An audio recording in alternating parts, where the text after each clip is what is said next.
Hello বন্ধুরা, আবার চলে এসেছে একটা নতুন ভিডিও নিয়ে। আজ সকাল সকাল একদম রেডি হয়ে গেছি। আজ যাচ্ছি নৈহাটির বড় মার দর্শন করতে সব পরিবার নিয়ে। তো সকাল সকাল একদম বেরিয়ে পড়েছি। দেখতেই পাচ্ছ রোদ কেমন রাস্তায়।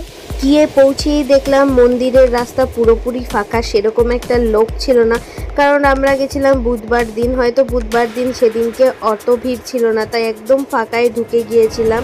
আর মন্দিরের ভেতর দেখতেই পাচ্ছ কতটা ফাঁকা মন্দিরের জায়গাটা। আর এখান দিয়ে সোজা গিয়ে একদম মায়ের সামনে চলে গিয়েছিলাম। আমাদের যেহেতু মানত করা ছিল, সেই জন্যই বলতে পারো অ্যাকচুয়াল আসা। তাছাড়া আরেকটাও কারণ আছে, অবশ্যই ভিডিওটা পুরোপুরি দেখতে হবে, নাহলে বুঝতে পারবে না সেই কারণটা কি ছিল।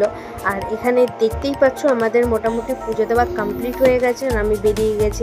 পুজো দিয়ে বেরোনোর সময় এ দেখো মাথায় তিলক কাটিয়ে দিয়েছে, কত সুন্দর একটা বড় মালিকের ত্রিশূল দেওয়া তিলকটা, আমার তো বেশ সুন্দর লাগছিল। তারপরে এই যে ঘাটপাড়ে এসে একটু ভিউটা শেয়ার করে দিলাম তোমাদের সাথে।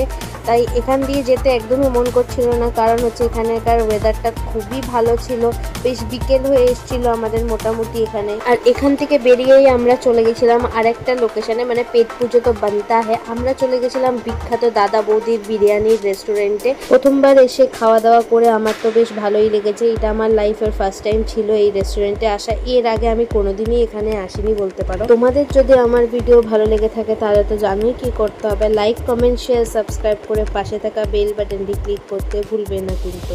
মোটামুটি এখানে পেট পুজো করে আমরা সোজা বাড়ির দিকে রওনা দিয়েছিলাম। আর অন্য জায়গায় ঘোরার সময় পাইনি, কারণ আমাদের বাড়ির ডিস্টেন্সটা এখান থেকে বেশ অনেকটাই। তাহলে চলো আজকের মতন টাটা, তোমাদের সাথে দেখা হচ্ছে নেক্সট ব্লগে।